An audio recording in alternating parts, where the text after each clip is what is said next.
ઠાસર ગામમાં એક જ પરિવારના બે જૂથ વચ્ચે અથડામણ થઈ છે। જૂથ અથડામણમાં સામસામે પથ્થરમારો પણ થયો છે।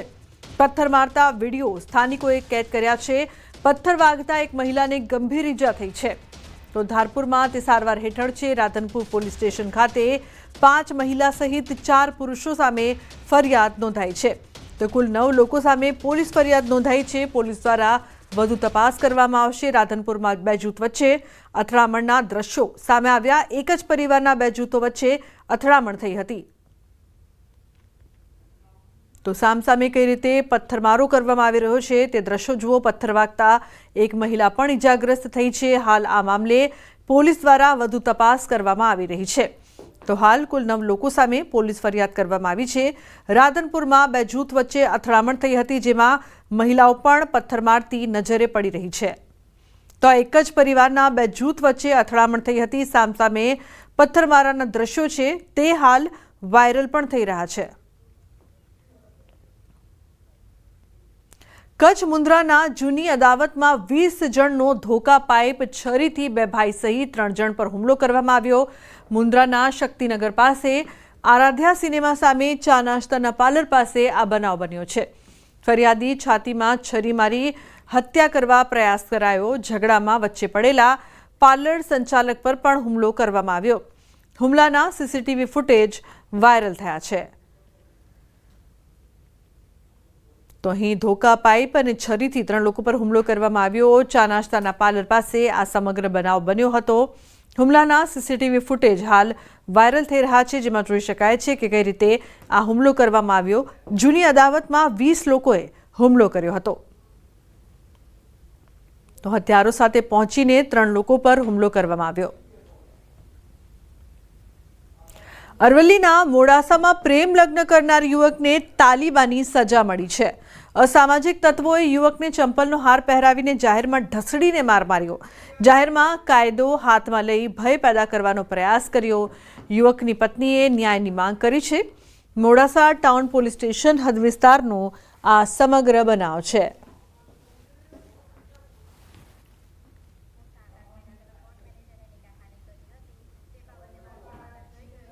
હું 7-8 મહિના પહેલાં કોર્ટ મેનેજરને નિકાહખાની કરી હતી, તે બાબતે મારું સમાધાન થઈ ગયું। તો બીજા લોકોએ મારા હસબન્ડને મારા ઘરે આવીને તોડફોડ કરીને એમને બહુ માર્યા છે। આટલા લોકોએ મારા હસબન્ડને બહુ માર્યા છે અને કોઈ ન્યાય મળતું નથી। અને અમે મોડાસામાં જ રહીએ છીએ, અમને એ લોકો રહેવા દેતા નથી। અમને ધાક ધમકી આપે છે, અમે પૈસાવાળા છે એમ છે, એમ કે હજી મારશું, એવી રીતે અમને ધાક ધમકી આપે છે ને હજી મારવાનું કહે છે।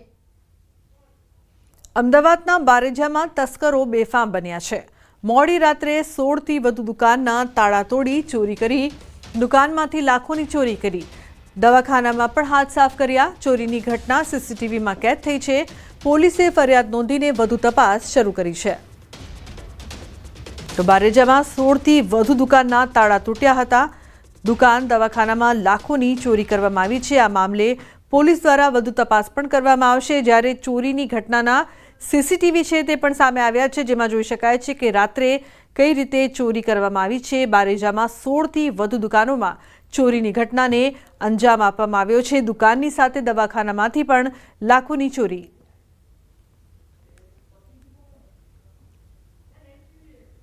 બીજી તરફ અરવલ્લીના સાઠંબા પંથકમાં તસ્કરો સક્રિય થયા છે। જાલમપુરા દૂધ મંડળી અને એક મકાનને નિશાન બનાવ્યું। તસ્કરોએ માલસામાન ખેદાન મેદાન કર્યો। સમગ્ર ઘટના સીસીટીવીમાં કેદ થઈ છે। અવારનવાર બનતી ચોરીઓની ઘટનાઓથી રહીશોમાં ભયનો માહોલ છે। સીસીટીવીના આધારે સાઠંબા પોલીસે તપાસ હાથ ધરી છે।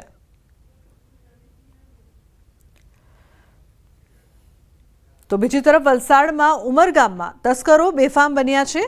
સંજાણમાં બુરખાધારી ચોરે ઘરમાં ઘૂસીને દિવ્યાંગ વ્યક્તિને માર મારી લૂંટનો પ્રયાસ કર્યો। જો કે બૂમાબૂમ થતાં જ બુરખામાં આવેલો વ્યક્તિ ફરાર થયો હતો।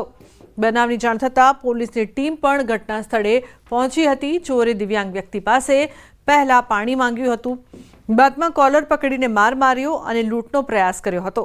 ચોર ફરાર થતો સીસીટીવીમાં કેદ થયો। પોલીસે सीसीटीवी आधारे વધુ તપાસ हाथ धरी है। लूट का ये करने की पूरी कोशिश की गई।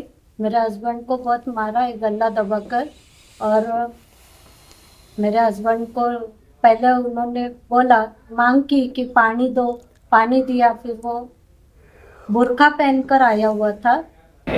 पानी માંગ્યું એટલે પાણી આપ્યું. મેં કીધું કિચનમાંથી આમાંથી ફ્રીજમાંથી લઈ લો. પછી એમ બોલો કે વોશરૂમ જવાનું છે. એટલે મેં કીધું તા. પછી મારો કલર પકડ્યો અને બહુ માર્યું મને. રાજકોટના ગાંધીગ્રામ વિસ્તારમાં રવિવાર રાત્રે ચકચારી ઘટના બની છે. બ્રહ્મ સમાજ ચોક પાસે સગીર વયના બાળક પર 5 જેટલા શખ્સોએ છરીથી હુમલો કર્યો.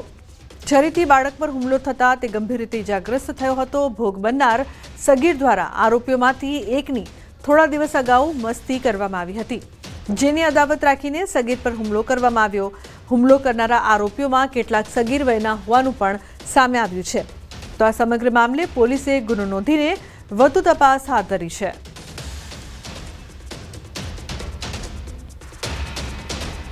સુરેન્દ્રનગરના વઢવાણ તાલુકાના ગુંદિયાળા ગામની સીમમાં પતિએ પત્નીની હત્યા કરતા ચકચાર મચી છે. વાડીમાં મજૂરી કામ કરતા પરપ્રાંતીય દંપતી વચ્ચે થયેલા ઝઘડાનો કરુણ અંજામ સામે આવ્યો. પતિએ રોષે ભરાઈને બોથડ પદાર્થ વડે પત્ની નુરીબેન ઓરિયાની હત્યા નિપજાવી. જોરાવરનગર પોલીસ દ્વારા વધુ તપાસ હાથ ધરવામાં આવી છે. હાલ મૃતદેહને પીએમ અર્થે સરકારી હોસ્પિટલ ખસેડાયો છે.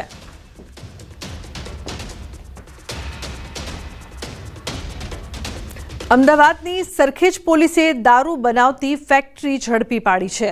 કેમિકલ સહિતનો મુદ્દામાલ જપ્ત કરવામાં આવ્યો છે. ફતેવાડી કેનાલ પાસે દારૂ બનાવવાની ફેક્ટરી ચાલતી હતી. તો સરખેજ પોલીસે ફરિયાદ નોંધીને વધુ કાર્યવાહી હાથ ધરી છે.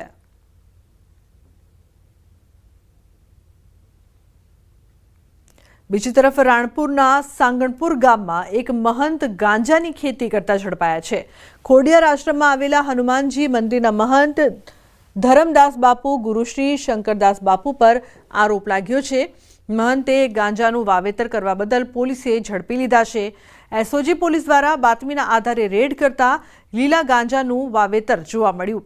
130 જેટલા છોડનું વજન 5 કિલો 732 ગ્રામ કબજે કરી લેવામાં આવ્યું છે. 57,320ની કિંમતનો લીલો ગાંજો કબજે કરી સાધુ વિરુદ્ધ એનડીપીએસ એક્ટ મુજબ ગુનો દાખલ કરવામાં આવ્યો છે.